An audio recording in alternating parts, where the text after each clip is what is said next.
Many church buildings are old and in urgent need of repair, which churches with small congregations struggle to pay for. Well, a recent policy change by the Church of England means that churches can now rent out space to the local community, whilst continuing to function as a house of worship.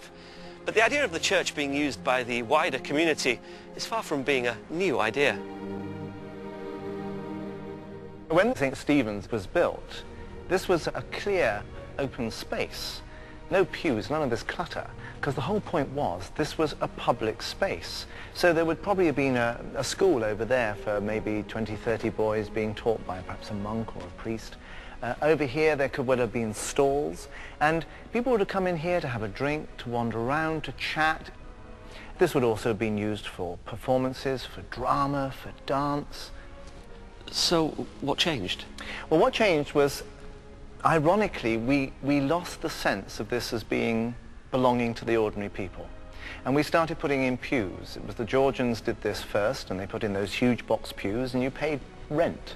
And that was how the church earned its money. Didn't necessarily have to turn up for church. Just as long as you paid your pew rent, that was fine. And then the Victorians, this is a classic example of Victorian pews. Their idea was your entire focal point had to be the altar and the ritual going on there, and you sat in serried ranks, and you did as you were told, and it destroyed what the church was for. The religious buildings were woven into the tapestry of everyday life in a way that we then made them just for Sunday, and now we're paying the price because there aren't that many people coming on the Sunday. So what's so special about this church? Well, its doors are open every day. It's somewhere you can always come. Here you've got a lovely place to light a candle, to offer a prayer, a place of quiet, a place of meditation. We need that. I mean, I think St. Stephen's is doing a fantastic job. They have a cafe, they have a drop-in centre. But what they're also trying to do is to say, let's make this a place of arts, of music. Let's have this as a place where children can come and explore. In other words, open the doors and let the light in.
"25 years ago, this church in Bromley by Bow in East London was struggling with a small congregation and an even smaller bank balance. But then Andrew Mawson, now Lord Mawson, arrived there as a young minister with some very big ideas. When I came to Bromley by Bow 25 years ago, we had a rundown church with 12 old people and £400 in the bank. And really we had to think of new ways of being the church. I realised we needed to apply more entrepreneurial principles. We needed to back individuals who wanted to do stuff, so it began with a young woman who wanted to build a dance school, and then a group of families wanted to do a nursery, and we met, got an architect in and created a church and a nursery and an art gallery and a theatre all in the same space. We have 140 staff. There's 2,000 people a week passing through these buildings. There are 25 different businesses and social enterprises. There's a graphic design business. There's also a complementary therapy business, etc. A whole range of things.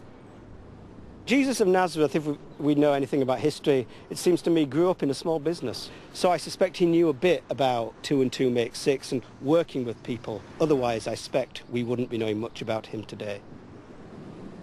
It's an amazing job to be a minister here. There's always something new happening and there's always someone new to meet. And over the years we've built up a lot of trust with our neighbourhood here.